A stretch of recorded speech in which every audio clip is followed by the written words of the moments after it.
Olá pessoal, tudo bem com vocês? Sejam todos muito bem-vindos ao Clube dos Dividendos. No vídeo de hoje eu vou falar sobre ISA-CTEP. Eu sou Bruno Mazzoni e vou falar sobre TRPL4, atualização dessa queridaça aqui do canal, ISA-CTEP no radar, e já compartilhando com vocês as principais pautas do vídeo de hoje, a gente vai iniciar com a tese de investimentos. Quem é aqui a ISA-CTEP? Está no bolo de empresas da Bolsa de Valores, onde ela se destaca. Tá? Esse vai ser o conteúdo inicial do vídeo de hoje.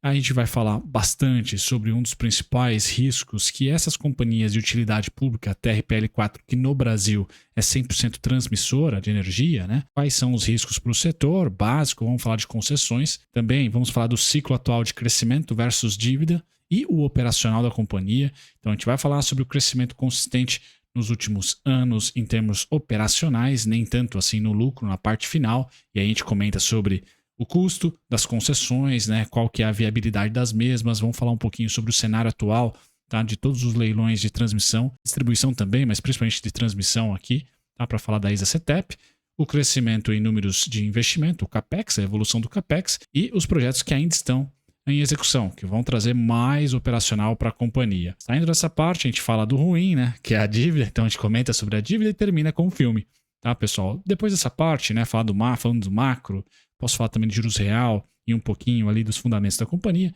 A gente pula para a parte mais quantitativa, né? Valuation, estatístico da companhia, né? Dividendos por ação. E aí nós vamos cair aqui num gráfico interessante, né? Que é a evolução dos preços, do lucro e dos dividendos. E por fim, né? Há um pouquinho de price action, quais são os descontos e os alvos aqui da TRPL4 para 2024. Pessoal, sem mais delongas, disclaimer na telinha para vocês. Eu sou o Bruno Mazzoni, analista CNPI técnico, e todos os dias aqui no Clube dos Dividendos no YouTube eu posto ao menos um conteúdo sobre uma tese de investimentos, como hoje a Transmissão Paulista, a ISA-CTEP. Se você tem na carteira, já considere aí deixar um like no vídeo, mas todos os dias pelo menos um conteúdo aqui sobre uma empresa específica, um comentário específico sobre macroeconomia, dividendos, bolsa de valores. Então considere se inscrever no Clube dos Dividendos se você gosta desses assuntos e ative as notificações aqui no YouTube. Assim o YouTube te avisa pelo menos uma vez por dia dos nossos vídeos. Bom, pessoal, a ISA, controladora aí da transmissão paulista, tem aqui no Brasil o seu polo TRPL4, cuja principal função é transmitir energia. Então, transmissão de energia é o que a ISA-CTEP, se você decidir investir nela, todo mundo aqui, acho que boa parte do canal já a conhece, tá? Ela tem tentáculos aqui na América do Sul e América Central, mas no Brasil, Futebol Clube, a gente está falando de transmissão, tá? Transmissão feita no Brasil, pessoal, é dentro do setor de energia elétrica, talvez o setor de utilidade pública como um todo, das concessões público-privada, o setor mais previsível, menos arriscado, aquele que mais disputa dinheiro com o CDI. Basicamente isso. Então, em um ano onde a gente vê a curva de juros estável, subindo em um mês, descendo em outra, mas estável, tá? Pulamos para a política monetária, nossa taxa Selic em queda, até 9,5, 9, 8,75 é meu palpite, mas não sei qual é o seu, mas ainda assim em queda e queda contratada de 50 em 50, ponto 50 em ponto 50, até julho e agosto. E a inflação estável, pessoal, às vezes subindo, às vezes estabilizando. O que nós temos esse ano aqui e desde o ano passado? A diminuição do juro real, porque a inflação está estável e o juro está caindo. Então a diminuição entre Selic e IPCA de 12 meses, né, o caminho entre as duas, né, a diferença entre os dois, está achatando. Isso valoriza empresas principalmente do setor de utilidade pública. E a Transmissão Paulista é uma delas, a ISA é uma delas. Qual que é o risco dentro desse setor, pessoal? É a gente, ao decidir investir em uma empresa ou em outra, analisar as concessões. Quais dessas concessões têm vencimento no curto prazo? A ISA tem bastante vencimento ali em 2030, 2028, 30 em diante. Tá? A ISA-CTEP aqui, relatório de 2024, né? Boa parte das concessões são 3 tipos de concessão, né? Concessão original, as mais antigas, as concessões ali com receita em RBSE e as novas concessões recentes, né? Que têm prazos até mais longos, são mais interessantes aqui, todas com regras específicas, mas basicamente, pessoal, o mercado de concessão pública no setor de energia elétrica foi evoluindo muito rápido e de maneira muito consistente, ou seja, a regulamentação é bem robusta e muito parelha com países com boas práticas de negócio, né, como a União Europeia e Estados Unidos. Então, as concessões em laranja são as mais legais, são as mais longas, e a ISA-CTEP tem ali 34 concessões laranjinhas do tipo 2 e 3, 41% da receita contratada e o prazo de concessão ainda resta 20 anos. Então ela vai poder explorar as linhas de transmissão por 20 anos ainda. A mesma coisa aqui nas outras duas concessões mais antigas, tá? Que tem prazo entre 19 e 20 anos. Então você, de maneira geral, não passando de concessão para concessão, tá? Tem uma média aí de investimento estável, previsível, se investir na transmissão paulista em 2024, tá? Mais ou menos em 20 anos. De 19 a 20 anos você vai estar ali realmente concedendo para a transmissão paulista uma receita estável. Essa receita estável, pessoal, pode e deve aumentar, receita não lucro, certo? Em 16% aproximadamente, que é o pipeline, né? É o que ela ganhou em 2023 ou recentemente, 2022 no máximo, tá? De concessão, leilão, tá? Então as novas concessões aqui em construção, tá? É a parte laranjinha que devem compor ali cerca de 16% a mais do que ela já tem de receita contratada 2024. Beleza? Pessoal, essa é a parte positiva. A empresa está num ciclo bom de investimento. Qual que é a parte negativa, pessoal? A parte negativa, para quem está dentro do mercado ou se educando em relação, tá? O crescimento da transmissão paulista é robusto, 2013 a 2023.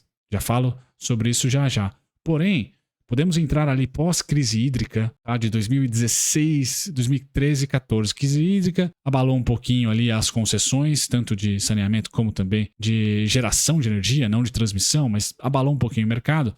Mas na última década, pessoal, tirando esse pequeno não, foi um robusto abalo, né? Principalmente aqui no Sudeste, mas tirando essa parte, esse momento histórico, nós tivemos uma constante evolução, tá? De regulamentação no setor de energia, trazendo muito investidor externo, chineses, americanos, franceses, todos aqui têm capital alocado em utilidade pública no Brasil, e isso aumentou então a concorrência. Aumentando a concorrência, o governo pôde vender mais caro essas concessões e está vendendo mais caro essas concessões. Então, de 5 anos para cá, o prêmio que a empresa tem entre o investimento que ela se propõe a fazer, tá, e o que ela vai receber de receita, por ela ter que aplicar muito desconto para ganhar, que é o tal do deságio, né, para ganhar a concessão, pessoal, a receita dessas empresas vai subir bastante, porque são novos leilões, ano a ano tem leilão, tá? São renovadas as concessões, muito para distribuição e também para transmissão. Ainda não temos tantos leilões assim para geração, que é um pepino um pouquinho maior.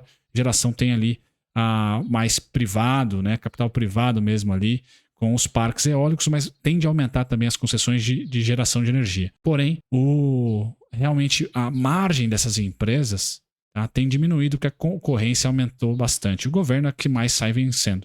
Tá?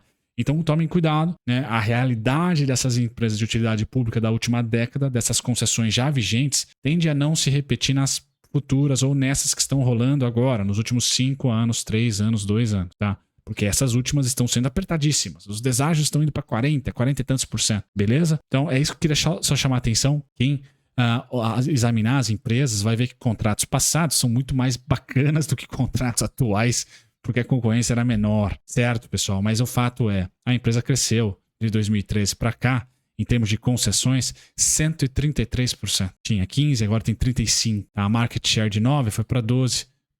Vencimento aí, tá? De junho de 41 para outubro de 45. Aqui é o principal risco, né? A gente sempre vai ter que olhar para essas concessões. Tá? Porque é onde está toda a duração ali de retorno da companhia, onde o fluxo de caixa descontado, tá, vai estar sempre olhando para esses vencimentos. Beleza, pessoal? Feito isso, baita empresa, ótimo. Claro que o crescimento atual está mais caro que o crescimento passado, então é só isso que eu quero falar para vocês, tá? Que não está fácil as concessões, os projetos em execução nesse momento vão aumentar em muito a RAP da companhia, mas de novo, né, o que ela vai pôr no bolso no final é menor do que as concessões antigas, porque a concorrência está muito grande. Tá? Então ela tem um pipeline, vários projetos em execução, são 7 unidades em execução, vai aumentar, como eu falado ali anteriormente, né, cerca de 15% a 20%, 16% aí da sua capacidade de RAP atual, isso é importante. A dívida subiu nos últimos anos, então você tem que olhar para uma empresa que vai emitir debêntures. Se não quer investir na ação, você pode investir nas debêntures. Se você tem um horizonte aí de 4 anos para cima, você pode investir nas debêntures. Tá? Você pode investir tranquilamente nas debêntures aí, que são boas debêntures de uma empresa que não vai quebrar, tá certo? Não quebra. Só vejo que a margem de uma empresa de transmissão e de utilidade pública de maneira geral, ela tende a ser um pouco pressionada, porque a concorrência está muito grande. Então, o que eu vou levar em consideração aqui para vocês ao olhar para a DRE da companhia nos últimos 10 anos. Ponto 1, pipeline, ou seja, os projetos em execução, em investimento ainda, sendo construídos, certo? Aumentou. Então ela está num ciclo de investimento muito grande. Ano passado caiu no colo o lote 1, né, que a Gênesis não apresentou os documentos, ela arrematou o lote 1, lote 7, lote 9. Então ali mais de 7 bi que ela está angariando ali para investimentos futuros. Tá? Isso vai acelerar em 2026, 2028. E que nós vemos numa companhia que aumentou 10 vezes, 9 vezes a sua dívida praticamente nos últimos 10 anos. Então sai de 1 bi para 9,2 bi. Tá? Esse aumento se deu muito pós 2020. Então, de novo, novos leilões e também os projetos em construção nesse momento, enquanto que o lucro não subiu nem de perto 9 vezes. Tá? O lucro, na verdade sim, se a gente olhar categoricamente aqui, sai de 380 milhões para 3 bi na sua máxima. Então, estou sendo injusto aqui, tá? O lucro cresceu para chuchu. Mas o lucro em relação ao novo e recém-aumento da dívida, ou seja, 2019 para cá, de 3,2 bi, saltou ali 3 vezes para 9, tá? 9,2, quase 3 vezes ali, pessoal. O lucro não cresceu 3 vezes, tá? O lucro teve dificuldade aqui em estar crescendo 3 vezes. Cresceu um pouquinho menos do que isso, se considerarmos de 1,7 bi para 2,8 ou 3 bi. Tá? O lucro dobrou e a dívida triplicou. Então é só isso que eu gostaria de falar, pessoal. Tá? O momento atual é de maior crescimento da dívida do que do lucro. Ponto final. Só isso. Tá? A empresa continua com uma alavancagem saudável, embora acima da média da década. Tá? Continua gerando caixa. Tá? Perdão, esse caixa está estável. Foi estável em 2023. Então ela finalizou 2022 com um caixa líquido aqui, pós-investimentos, de 565 milhões e queimou aqui 20 milhões. Tá? Em 2023 em relação a 2022. Então nada demais. Tá? A gente só tem que prestar atenção que realmente os dividendos tendem a continuar a ser voláteis. Tá? No caso da transmissão paulista. Esse é o único ponto que eu deixo para vocês, pessoal. Para quem é investidor de longo prazo, esperar um pouco de volatilidade. Vai ter semestres ali que vai enxugar a torneira, vai ter outros que vai voltar a torneira a ser paga e o mercado vai ficar sempre jogando na notícia que a empresa está volátil. Tá? Eu acho que a situação dela é mais interessante do que a da Taesa, tá? Que tem ali vencimentos mais longevos para datar, 20 anos é a média. A Taesa está lá, está mais na casa dos 11, 12, tá? Porém, é um ciclo, pessoal, atual de muita competição do setor. Então, diminuir um pouquinho a atratividade. Talvez você comece a ponderar também essa parte da dívida e a evolução da mesma. Baita empresa, baita setor, transmissão paulista e utilidade pública, pessoal. A mesma frase do Warren Buffett nos Estados Unidos. Nunca aposte contra o S&P ou contra a América. Aqui no Brasil, nunca aposte contra utilidade pública. O TIO ou o Divo 11, até se você quiser ali, é difícil. Tá? Porque essas empresas de concessão público-privada são gigantes, tá? E tem ali boas barganhas ainda dentro dos seus balanços. As novas concessões é que não estão tão atraentes assim. Tá? Uma maturidade, com essa maturidade de regulamentação vem também a competição, porque é muito atraente, e aí os preços tendem a ficar mais competitivos. Preço justo de Graham, pessoal, porque ela negocia abaixo do valor patrimonial. Então, a transmissão paulista está cara no valuation? Não, tá? Acho que a Taesa está. A transmissão paulista, não. A ISA-CETEP, não. Negocia abaixo do book. 46,94 é preço justo de Graham. Quase 81% de margem de segurança. Ela que tem na média o PVP de 1,13, hoje ainda negocia abaixo. Tá? Então, quedas na transmissão paulista ao longo do primeiro TRI / segundo TRI, eu ainda vejo como interessantes. Qual que é o pepino? O mercado pode torcer o nariz para a dívida. Pode, pessoal. E aí vai para uma empresa menos endividada, tá? Por exemplo, uma Engie, que é geradora, não é nem transmissora, tá? Para empresas que são mais enxugadas. A CPFL recentemente está mais enxugadinha, tá? Então, só tratando para vocês, o setor é o mais querido da Faria Lima com razão, né? Transmissão é o mais previsível, porém as empresas, todas elas, inclusive a Alupar, né? Que no calar de 2023 ganhou uma concessão com 44% de deságio, se não me engano. Então, um super deságio também. Nada está sendo muito robusto, ali, muito atraente para a empresa em termos de lucro no final. Em evolução de RAP e receita, sim. Dividendo líquido dos últimos 3 anos, pessoal, você tem dois cenários aqui, né? Olhar para os 90 centavos líquido ou 1,60, 1,80 líquido. Tá? É a média da companhia. Inclusive no gráfico, entre dividendos, lucro líquido e o próprio preço da ação, a gente vai ver essa volatilidade dos dividendos trimestre a trimestre. Mas quando a gente tira o zoom, né, a gente consegue ter uma certa visualização aí que os dividendos, na média, pessoal, eles secam e voltam. Esse secar aí, você vai estar dentro de uma área abaixo de R$1, tá? Não muito, mas abaixo de R$1, 90 centavos, como eu falei em 2023.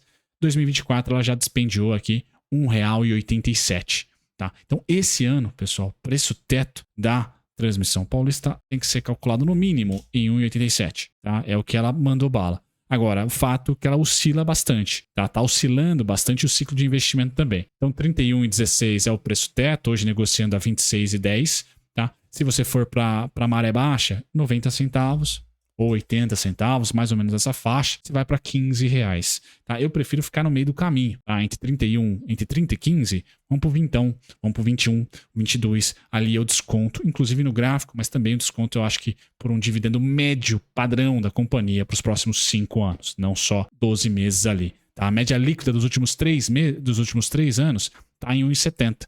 Ela já bateu, já provisionou para esse ano aqui R$1,87, tá? Então ela já bateu, eu ficaria realmente nesses 21 a 22 reais, como eu falei para vocês. Quem investe na ISACETEP de institucional, a gente vai estar falando aí da Fidelity com 1,5, da Robeco com 1,45, Vanguard, fundos passivos aqui 1,44, Credit Suisse 1%, e aí tá o Unibanco com 1,5 aproximadamente aí na parte institucional. Rendeu mais do que o CDI, mais do que a inflação IMAB, pessoal? Sim. Esse setor é formidável, por isso que quedas são oportunidades sempre. Tá? Transmissão Paulista 2003 para cá, subiu 4.700%, IMAB 1.300%, CDI 700%. Tá? Então bateu de longe. Apesar, então, do setor, novamente, de 2020 para cá, 2017, 2018 para cá, ter enfrentado uma concorrência maior, e aí a margem no lucro tem diminuído, os deságios aumentaram, é uma companhia, é um setor que você tem que ter na carteira previdenciária, na minha opinião. Tá? Seria a minha opinião aqui bem clara. Utilidade pública é necessário para quem quer ter previdência privada em ações. Vamos colocar assim. E aí, pessoal, esse gráfico tem em cima cotação, embaixo no meio, né? Lucro líquido trimestral e super embaixo, na parte inferior, os dividendos trimestrais. Então, ela dá esses solavancos de dividendos. Tá? Nesse momento, estamos num pico, por isso que eu chamo a atenção para vocês. Tá fundo, tá raso, mas quem é investidor de longo prazo tem uma média interessante. E aí, essa média, dependendo do ano que você está investindo, vai ficar entre 1,60 e 1,80, líquido, tá bom, pessoal? E depois, aqui é o bruto, né? Nesse gráfico tá bruto. E na parte inferior, você pode falar ali de 80, 90 centavos, tá? Então, você fazer um preço teto ali entre esses dois picos, né? Tanto inferior e superior, acho interessante, e hoje vai estar na casa aí dos seus 21, 22 reais, que tem sido, inclusive, o preço médio aqui pós-pandemia, né? Essa faixa de preço aqui muito próximo dos 21 reais. Bom, feito isso, qual que é o insight que eu quero trazer para vocês? O lucro está estável, né? Que é a parte central aqui, certo? Dívida está aumentando, já falei isso para vocês. Ponto final. Desconto nos preços, pessoal, pandemia. Então eu separei o candle específico aqui de março de 2023. Aqui é também uma precificação, né, na faixa dos seus 15, um pouquinho mais abaixo dos 21, né, 15, 16 reais, onde nós temos também a estabilização do lucro, né, certo? Uma certa estabilização de lucro. E, de certa maneira, os espasmos de dividendos, eles tiveram uma evolução forte em 2018 e 2019. O mercado demorou para precificar essa evolução dos dividendos, enquanto que nos resultados aqui, nenhuma grande evolução, mas acho que o mercado viu mais o interesse em dividendos.